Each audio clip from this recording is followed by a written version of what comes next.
शेख ने भी की, लेकिन जो बड़े नाम थे ना अंकिता, बिल्कुल चाहे वो सेमीफाइनल में चमके थे। चाहे वो मुशीर खान हो जिनके 2 शतक थे इस वर्ल्ड कप में, उसके अलावा चाहे कैप्टन कैप्टन उदय सहारण हो, कैप्टन उदय सहारण आज 8 रन बनाकर ही आउट हो गए। बिल्कुल अरशिन कुलकर्णी की बात करें, सिर्फ 3 रन बनाकर आज अरशिन कुलकर्णी भी आउट हो गए थे और सचिन धस, इनकी क्या बात करें, इन्होंने भी 96 रन बनाए थे सेमीफाइनल में, लेकिन आज सिर्फ 9 रन बनाकर आउट हो गए और इस तरीके से टीम इंडिया की हार हुई है इस फाइनल मुकाबले में। जो उम्मीद शायद हम लगा रहे थे कि world cup ICC under 19 world cup team India जीत जाएगी, छठी बार खिताब हासिल कर लेगी, लेकिन नहीं, ऑस्ट्रेलिया ने चौथी बार इस खिताब पर कब्जा जमाया है। बिल्कुल उम्मीद थी कि छठी बार टीम इंडिया चैंपियन बनेगी और साल 2018 में भी जीत मिली थी, 16 में मिली थी। उम्मीद थी कि तीसरी बार ये जीत मिलेगी ऑस्ट्रेलिया के खिलाफ, लेकिन वही कहते हैं ना कि हार जो है वो बार बार वही हम फ्लैशबैक में जाते हैं चिराग। साल 2023 का वो दिन था, 19 नवंबर की शाम थी, हम बैठे थे और उम्मीद कर रहे थे कि मुकाबला टीम इंडिया के पक्ष में जाएगा, लेकिन वो रात जो थी, जैसे आपने कहा कि सारे मैचेस हमने जीते थे, 10 के 10 मैच जीते थे और आखिरी जो मैच था वो हम हार गए।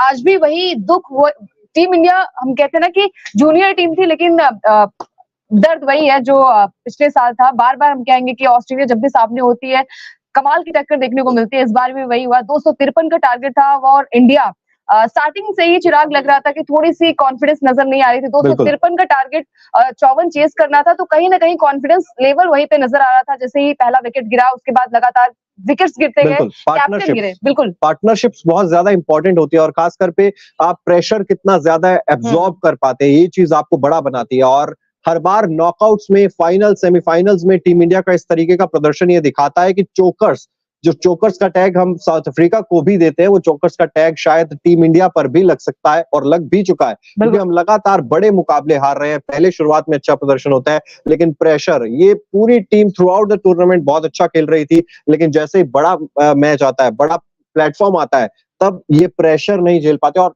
तारीफ करनी होगी यहाँ पर ऑस्ट्रेलिया की भी। जब हमने वर्ल्ड कप की बात की थी, अहमदाबाद में जो वर्ल्ड कप का फाइनल हुआ था, वहां पर भी ऑस्ट्रेलिया ने बोल्ड मूव दिखाते हुए, फाइनल में आप ज्यादातर देखते नहीं कि टीम पहले गेंदबाजी करे, वहां पर परिस्थितियां यही थी कि आप पहले आकर बल्लेबाजी कीजिए। वहां पर पैट कमिंस ने आउट ऑफ द बॉक्स जाकर गेंदबाजी चुनी और वहां पर चेस किया टारगेट को बड़े ही अच्छे तरीके से। और उसके बाद यहाँ पर भी देखेंगे, सभी कह रहे थे मैदान का इतिहास ऐसा है कि टॉस जीतकर आपको पहले गेंदबाजी करनी चाहिए, लेकिन ऑस्ट्रेलिया के कप्तान ने कहा नहीं, मैं पहले बल्लेबाजी करूंगा। 253 बनाए, डिफेंड किए शानदार तरीके से, बड़ी जीत ऑस्ट्रेलिया ने दर्ज की है। और यहाँ से समीक्षा करने की जरूरत है अंकिता कि नॉकआउट्स में, बड़े मैचेस में टीम इंडिया क्यों फेल हो जाती है, चाहे सीनियर टीम हो चाहे जूनियर टीम हो। बिल्कुल उम्मीद थी चिराग कि यहाँ पर सचिन एक अच्छा स्कोर बनाएंगे।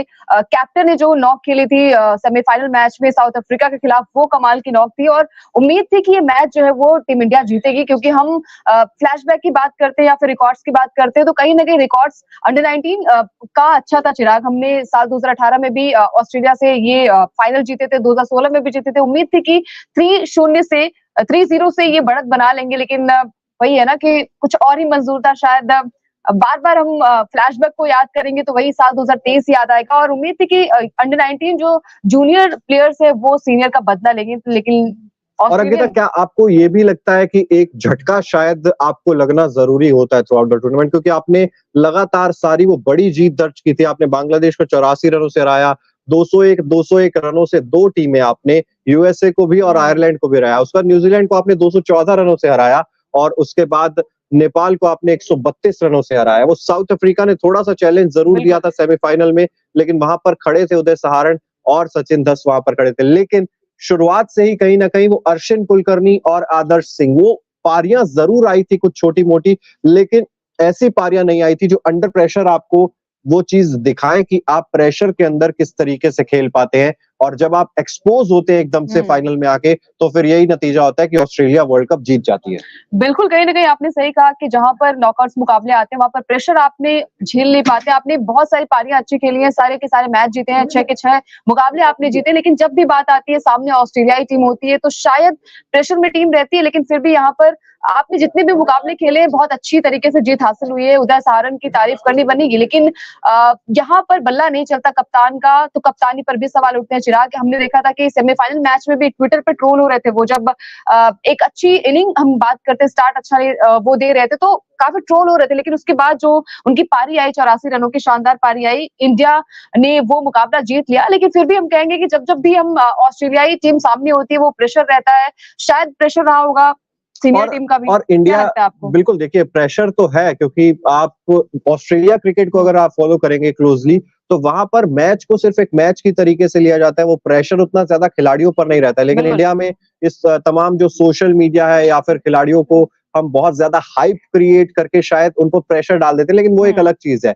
अगर आप लगातार बड़े मैचेस हार रहे हो तो फिर आप सिर्फ ये नहीं कह सकते ना कि ये सोशल मीडिया का प्रेशर है या ये लोगों द्वारा दिया गया प्रेशर है। लेकिन वहां पर भी यही होता है कि थ्रू आउट द टूर्नामेंट हमने देखा Virat Kohli player of the tournament बने थे वर्ल्ड कप में। यहाँ पर कप्तान उदय सहारण लीडिंग रन स्कोरर बनकर निकले इस वर्ल्ड कप में, लेकिन उस चीज का फायदा क्या जब आप अपनी टीम को जीत भी नहीं दिला पा रहे हो। बिल्कुल वही बात होती है ना कि लास्ट में आते आते आपके हाथ से मैच निकलता है और कई सारी चीजों का भी सामना करना पड़ता है आपको, कि वो एक मुकाबला आपने शायद यहाँ पे स्टार्ट अच्छी मिल जाती। आदर्श ने बहुत अच्छी कोशिश की, चिराग जिस तरीके से उन्होंने बैटिंग की, 47 रन बनाए, लेकिन एक अकेला नहीं हो पाता ना कि आपने पार्टनरशिप को एक अच्छी शुरुआत दीजिए, क्योंकि यहाँ पर जैसा पहला विकेट गिरा उसके बाद से ही लगने लगा कि शायद टीम इंडिया बैकफुट पर नजर आ रही है।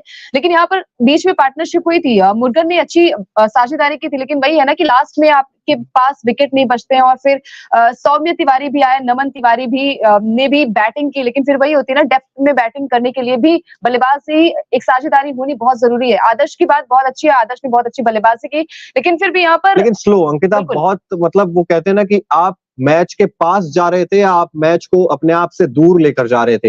एक ओपनिंग बल्लेबाज के लिए सिर्फ विकेट बचाना मेरे हिसाब से वो एक जो है कहते हैं ना कि मंत्र नहीं है आपके लिए जीत का। आदर्श सिंह ने नो डाउट वो टिके रहे, लेकिन आपको रन्स सिंगल्स डबल्स साथ के साथ लेने जरूरी थे। अब आप देखेंगे 4 चौके 1 छक्का, 22 रन आए बाउंड्री से और 22 रन बाउंड्री से आएंगे और 5 बाउंड्रीज टोटल लगाई है 77 गेंदें खेलते हुए। तो आपने कहीं ना कहीं टीम पे प्रेशर डाला है एक अतिरिक्त।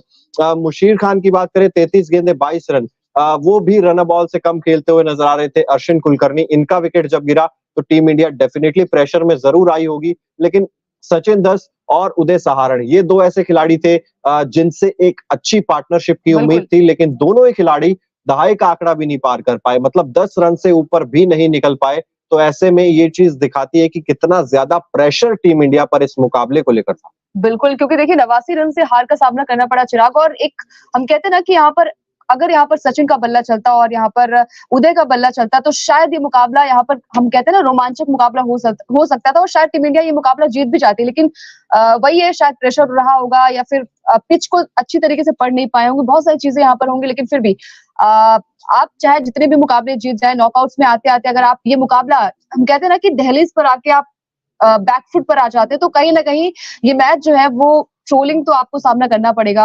कैप्टन के लिए जवाब देना बहुत मुश्किल हो जाएगा कि सारे मैच जीतने के बाद लास्ट में आते आते हम ये मुकाबला हार जाते हैं और फिर बार बार हम फ्लैशबैक में जाते हैं चिराग कि आपके रिकॉर्ड्स बहुत अच्छे थे, आपने हर एक मैच को बहुत अच्छी तरीके से खेला है, लेकिन वही कहते हैं ना कि किस चीज का प्रेशर रहा होगा। देखिए प्रेशर ऑफ कोर्स बड़े मैच का प्रेशर आप लेते हैं और इस चीज का सामना शायद वो सीनियर टीम भी नहीं कर पाती और जूनियर टीम का भी वही सेम हाल देखने को मिलता है और बड़े मैचेस में। और पहले भी ये चीज है कि आपको अपने मिडिल ऑर्डर पर क्या उतना भरोसा था। आपने डेफिनेटली बहुत सारे हीरोज हमें मिले हैं, कुछ 4-5 खिलाड़ियों का परफॉर्मेंस आया है, लेकिन प्रियांशु मोलिया का इस टीम में क्या काम था, शायद आज सवाल आप उठाएंगे। शायद आप सवाल उठाएंगे कि रवेली अवनीश का इस टीम में शायद क्या योगदान रहा है पूरे टूर्नामेंट में, उस पर भी आपको शायद बातचीत करनी होगी। मुर्गन अभिषेक, आज डेफिनेटली उनके बल्ले से रन निकले हैं, कुछ संघर्ष उन्होंने जरूर किया है। एकमात्र ऐसे बल्लेबाज नजर आ रहे थे मुर्गन अभिषेक जो लगातार वो कहते ना कि स्ट्राइक भी रोटेट कर रहे थे और बाउंड्रीज भी निकालने की कोशिश लगातार कर रहे थे। लेकिन साथ जब आपके पास नहीं है तो फिर आप अकेले दम पर, वो मैक्सवेल ही है शायद, वो एक लौता मैच होगा जो शायद कोई हम याद करेंगे कि सालों में जो एक तो शायद सालों साल में शायद एक आध कोई मैच ऐसा होगा जो हम याद करेंगे कि अकेले किसी ने दम पर मैच जिताया हो। लेकिन आपको चाहिए होता है कि आप एक पार्टनरशिप बिल्ड करने पर ध्यान दें। और गेंदबाजी में भी अगर आप देखेंगे तो शायद 253 मेरे हिसाब से थोड़ा सा आपने ज्यादा स्कोर भी दे दिया था। गेंदबाजी आज उतनी ज्यादा बेहतरीन, क्योंकि हमें पता था ऑस्ट्रेलिया गेंदबाजी काफी